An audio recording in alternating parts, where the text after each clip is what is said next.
Andre Crontier. Stepping through high walls, Andre Crontier.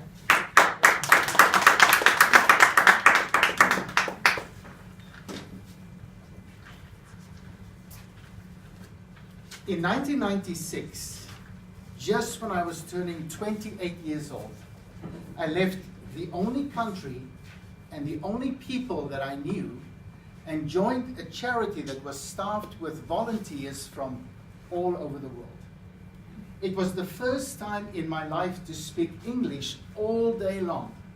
And at night, my tongue was literally thick and my brain foggy from trying to speak the Queen's language all day long.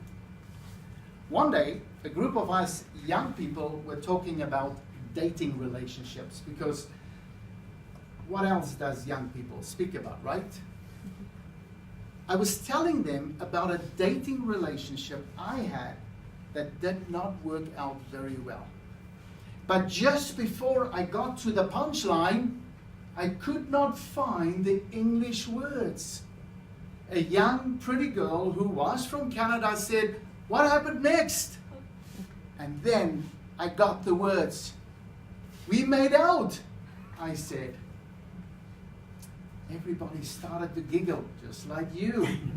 And I thought, how rude. Here I am, telling them about one of the most traumatic experiences I had as a young guy, and they're laughing about it. It turns out that the words "made out," which directly translated in my language means to break up, has a very different meaning in English. I grew up in apartheid South Africa. And when I was a small boy, we had an African house help who lived in with us because she was from a township quite a distance away. Her name was Mabel, and one day she approached my mom and she asked if she could go home to bury her mother. My mom was furious. I remember my mom saying, "Who does she think she is to fool us like that?" You see, just about a year earlier, she also asked if she could go home to bury her mother. Fast forward 25 years and I find myself in a French-speaking African nation working for our charity. I became good friends with one of our translators. His name was Virgil, and he invited me to go and visit him in his typical African home. So I stepped out of the familiarity of the Western-style house I was living in, through the high walls and onto the sidewalks that was packed with throngs of people dressed in beautiful, colorful, bright African attire. Walking street vendors carrying their merchandise on their heads sold everything from cheap sunglasses to sweet mangoes to chicken feet. When I got to Virgil's house, I very quickly became the attraction for all the little kids. And they all started to fill Virgil's living room, very curious about this Yovo, which is known as a white man. One little boy, probably making sure that I'm not a ghost, started to pull on the hair of my leg. And as I tried to push his hand away gently, Virgil came over, grabbed him, and gave him a good old smack on the derriere. As he turned around, he saw the surprise on my face. And he knew that I knew that's not his boy. "Andre," he said, "you know, in Africa we believe you need a village to raise a child.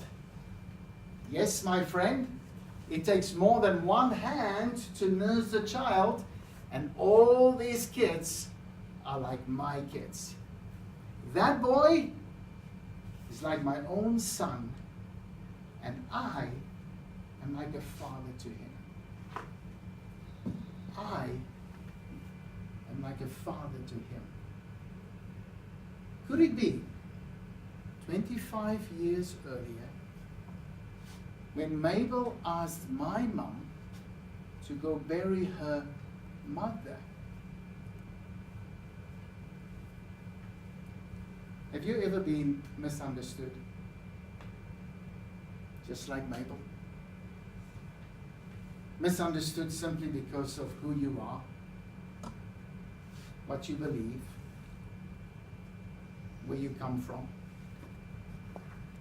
Have you ever misunderstood a Mabel? We all have. Sometimes it can be very embarrassing, but sometimes it can be really painful. The Africans have a saying, a man that haven't traveled widely thinks his mother is the only cook.